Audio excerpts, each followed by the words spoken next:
So to begin, I thought maybe we'd start talking about what attorneys should look for when they're looking to get placed on a nonprofit board. And Carla, I thought you could start us off with just talking about how Leadership Philadelphia guides folks through that process. Good afternoon. Board placement is a part of our curriculum, meaning that when you go through our interview process with us, we're really looking to see a little more than what's on your application, your resume. So some people come in who know exactly what they want to do, but a lot of them don't. So you're going to get an opportunity to observe a nonprofit board in action, meaning you're going to be in the back of the room, no obligation, and you're going to see exactly how they run the meeting. So what you're looking for is, do they have an agenda? Are all the board members present because they know the board dates a year in advance? Did they hand out any materials prior? If not, do they have any to give you at that meeting? Are they starting the meeting on time, or are they following the agenda? Is it one person talking, or is there the whole group talking? Is that board diversified? Have they looked and really researched what they needed to be on that board, or did they just pick their friends or people that they know? What we want you to look for is, what is it that you're focused on? What is your passion?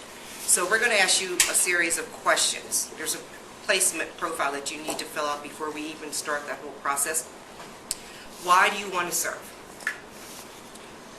What are you interested in that particular organization? So we're going to give you a list of organizations that we have in our collaborative that you could be a board member of. And then, where do you want to serve? It doesn't necessarily need to be in downtown Philadelphia. It could be where you live. We want you to serve where you're more comfortable. So if your kids go to a private school and you need to be active with that private school, you could be on that board or active in the community, because what you have passion for is what you're going to stay committed to. And then, what do you think you have to offer to that board? You have to have some qualifications, and then your qualifications have to meet what the nonprofit is looking for. So for leadership, it's got to be a merit. You can't be, you think it's something that you would be good at, but if it's not something that they're looking for, your expertise may be that you're a good fundraiser, you do pro bono work, but it has to be what they're looking for, or you're just there doing nothing. And to be really honest, when you join a nonprofit board, they wanted you yesterday. So you have to be committed from the beginning. And then the commitment piece. How much time do you have to commit? If you can't be at a meeting every 3 months, or be on a subcommittee that meets every other week, maybe that's not the right nonprofit for you. So what we do to get you in that mode is, we talk about it day one when we interview you, and then in October, we're going to give you an opportunity to do the board observation. And then from October to January, there are different slots that you can pick to observe a board. And it doesn't have to be a board that you know about. It just gives you experience on what it means to sit in the back of the room to see how they run it and say, wow, that's not what I want. That could be what I want. If it is something that you want, we start the process of matching you with the nonprofit until we get a marriage. And then we have an agency fair in January where we bring all the executive directors of these nonprofits that want us to find board members to one of our sessions, and we spend the whole day on talking about the roles and responsibilities, what a board member should do and shouldn't do, how to raise money, how to read a financial statement, people who are on boards, their good experiences and not good experiences.